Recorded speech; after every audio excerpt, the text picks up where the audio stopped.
আমার কথাটা এই অংশটুকু যুবক যুবতীরা খুব ভালো করে শুনেন। দিনী বোন, যাদের বয়স হায়েজ হয়ে গেছে, যাদের হায়েজ হয়েছে, এখান থেকে শুরু করে সবাই, যারা বালেগ হয়েছে আমরা ছেলেরা, সবাই ভালো করে কথাটা শুনেন। বাংলাদেশে পিছন থেকে একটা নতুন সমস্যা রাইজ করতেছে। সমস্যাটা হচ্ছে, এমনিতেই আমাদের ছেলে মেয়েদের মধ্যে হারাম সম্পর্ক ছিল। এর স্কুলে, কলেজে, বিশ্ববিদ্যালয়ে যাচ্ছে, ফ্রি মিক্সিংয়ে পড়াশোনা করছে, বাসায় পর্ন দেখছে, ওখানে গিয়ে মেয়ের সাথে হারাম সম্পর্ক হচ্ছে, তারপরে প্রেমের সম্পর্কের নামে জেনা হয়ে যাচ্ছে, জেনা হওয়ার পরে ছেঁকা খেয়ে মাদক, তারপরে গান বাজনা, বাদ্যযন্ত্র ইত্যাদি ইত্যাদি, জীবনটা শেষ। এদিকে ওই ব্যভিচারী মেয়েরা কারো কারো ঘরে যাচ্ছে, তারা আমাকে বলতে দেন, ব্যভিচারী মেয়েরা কারো কারো ঘরে যাচ্ছে, ওদেরকে নিয়ে আপনারা আবার সংসার করতেছে। এই হচ্ছে না সিচুয়েশন? একজনের 5টা গার্লফ্রেন্ড, একজনের 4টা গার্লফ্রেন্ড, আরেকজনের 3টা বয়ফ্রেন্ড, 4টা বয়ফ্রেন্ড, এই ধাপগুলো পার হয়ে হয়ে এরা সংসারের জীবনে আসতেছে যখন বয়স হয়ে যাচ্ছে 25-30।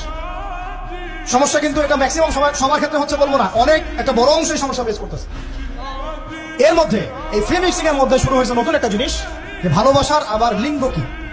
ভালোবাসার আবার এখানেই শুরু হয়েছে ছেলে ছেলে জেনা করা, মেয়ে মেয়ে জেনা করা, ছেলে ছেলে জেনা করা, আর কি বললাম বলেন, মেয়ে মেয়ে জেনা করা। নাউজুবিল্লাহ। এটা কমে লুত, এর শাস্তি আসবে যদি আমরা তওবা করে ফিরে না আসি। এর উপরে এখন শুরু হয়েছে ভালোবাসার আবার ধর্ম কি। ভালোবাসার আবার, আমার সাথে বলেন কি বললাম, ভালোবাসার আবার, এদিকে মনোযোগ দেন, ভালোবাসার আবার কি, ভালোবাসার আবার কি।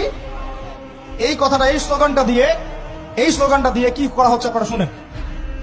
অমুসলিম ছেলে মুসলিম মেয়ের সাথে প্রেম করতেছে, অমুসলিম ছেলে মুসলিম মেয়ের সাথে প্রেম করতেছে, বলতেছে ভালোবাসার আবার ধর্ম কি।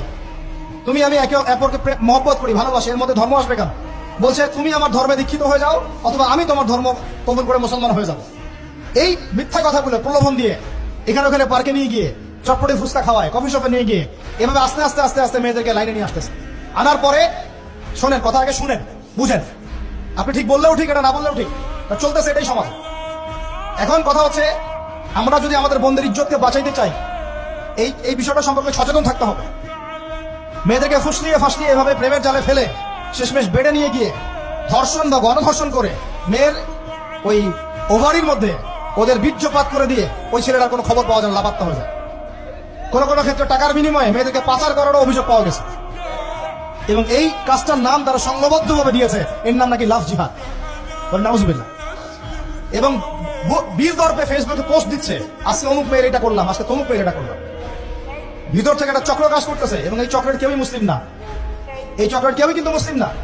বাইরে আমার পরিচয় দিতে পারে যে আমি মুসলিম, আমার নাম অমুক, নাম পরিবর্তন করে মুসলিম মেয়েটাকে ফুসলিয়ে ফাসলিয়ে এই জেনার ফাঁদে ফেলে ওর পিছনে কিছু টাকা খরচ করে, কিছু সময় দিয়ে ওকে প্রয়োজনে ঘুমের ওষুধ খাওয়ায়, প্রয়োজনে আবার জাদু টোনা করে, বান মারে, ওকে তাবিজ কবজ করে বিছনায় নিয়ে এসে ধর্ষণ বা গণধর্ষণ করে, ওই ভিডিওগুলো দিয়ে পরে ওকে ব্ল্যাকমেইল করে, পরে ওর কাছ থেকে টাকা খাওয়া শুরু করে, কোনো কোনো ক্ষেত্রে মেয়েদেরকে পাচারও করে দিচ্ছে।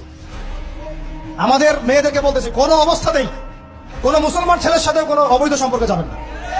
আর অমুসলিম হলে তো কোনো কথাই নাই। অমুসলিমের সাথে আপনার কিসের প্রেমের সম্পর্ক? একটা চট দিয়ে রাত ফেলে দেওয়া দরকার নেই। অমুসলিম ছেলের সাথে আমার কিসের প্রেমের সম্পর্ক? পরে যখন এই ছেলেগুলো তোমাকে নিয়ে রেপ করে রাখবে, তখন তোমার আক্কেল হবে? তখন তোমাদের হুঁশ ফিরবে? তখন এসে আমাদের কাছে মেসেজ করতেছে, আমার এই সমস্যা হয়েছে, আমাকে আমি কি করবো বলেন? আমাদের ওয়াইফদের কাছে মেসেজ করে, এরকম এরকম হয়েছে আমার সাথে, আমরা কি করবো বলেন? তো তোমাকে কে যাইতে বলছো ঈশ্বরের কাছে? তুমি তোমার ইজ্জত ওখানে, তুমি তোমার পায়জামা কিভাবে খুললা সেখানে? আর কি হবে বলবো বলেন? তুমি একজন মুসলিম ঘরের মেয়ে, তোমার ইজ্জতের দাম নাই, তোমার সম্মানের দাম নাই, তোমার ইজ্জত আবরুর দাম নাই। তুমি কেমন করে নগ্ন হয়ে বাইরে ঘুরতে পারো? তুমি কেমন করে একটা অমুসলিম ছেলের সাথে প্রেমের সম্পর্ক করতে পারো?